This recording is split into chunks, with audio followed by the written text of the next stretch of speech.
What imported items, things do you own? Describe each. So I have smartphone, perfume, and watch. Where did the imported items or things come from? My smartphone is commonly manufactured in China, and my perfume is from France, and my watch is from USA. How did it reach you? So these things is given to my auntie from USA. What's the relevance of the imported items or things to yourself? These imported items, it can be significant, impacting various aspects of my daily life, personal preferences, and even my identity. What role does globalization play in the whole process of acquiring the imported items or things?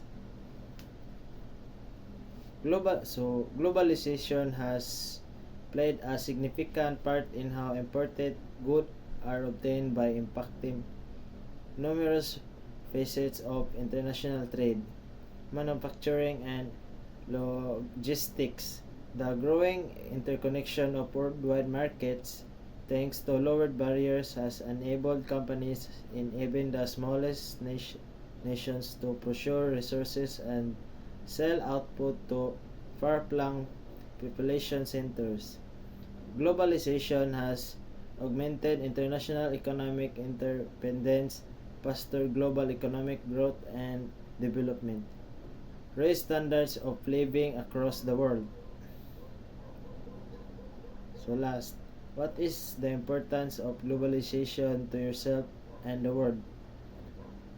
So globalization enables access to a wide variety of goods and services internationally. It provides us consumers option to enjoy foods, apparel, technology, and other products beyond local availability through worldwide commerce. Globalization has the potential to positively impact societies by enhancing access to imported goods, services, information, and cultural exchanges. When implemented responsibly and sustainably, the interconnected nature of global markets can improve standards of living, increasing availability of consumer products as well as opportunities for international trade. That's all. Thank you.